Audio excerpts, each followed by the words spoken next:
ሰላም እንዴት ናችሁ? የቻናሌ ተከታታዮች ሳባ ነኝ። ዛሬም በሌላ ቪዲዮ መጥቻለሁ። አይ ነው በጣም ቆይቻለሁ። ቪዲዮዎች እየሰራሁ አይደለም፣ ትንሽ ቢዚ ሆኜ ነው። ዛሬ እንግዲህ ደረቅ ብስኩት ክራከር በመጠቀም ኬክ እንሰራለን። ደረቅ ኬክ እንሰራለን። እኔም ዛሬ ነው እንግዲህ ለመጀመሪያ ጊዜ የምሞክረው።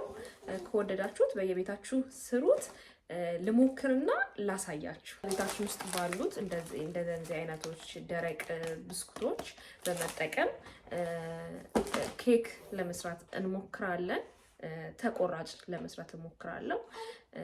ከወደዳችሁት እናንተም በየቤታችሁ ሞክሩት።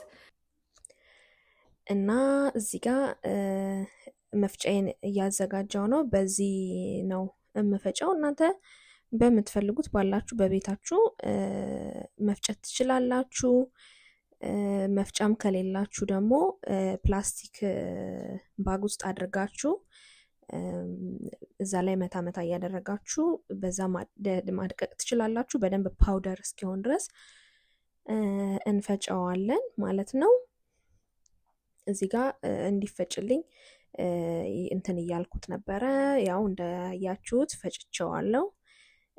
ደስ የሚል ጣዕም እንዲኖረው ኒስካፌ እጠቀማለሁ።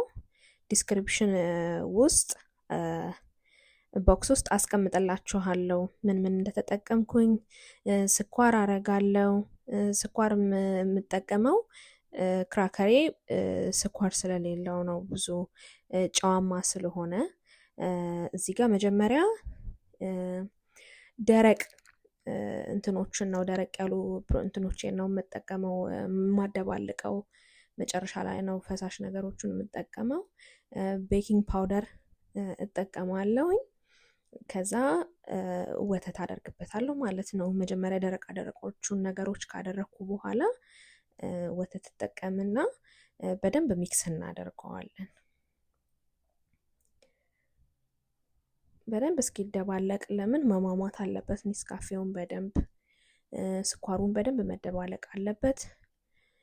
እዚህ ጋር እንቁላል እጠቀማለሁ። እንደነገርኳችሁ የተጠቀምኩትን ነገር እንዳለ ዲስክሪፕሽን ቦክስ ውስጥ አስቀምጥላችኋለሁ። እንቁላላችንንም በደንብ አድርገን ሚክስ እናደርጋለን።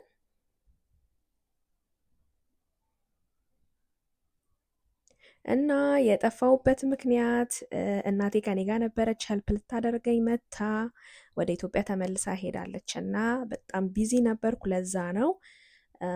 እዚህ ጋር ፓትራዬን ዘይትና ዱቄት አድርጌ ቀብቼዋለሁ እንዳይዝብኝ።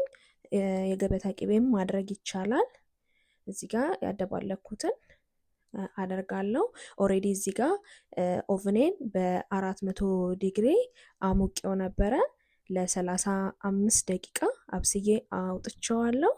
ይሄን የመሰለ ውጤት አግኝቻለሁ።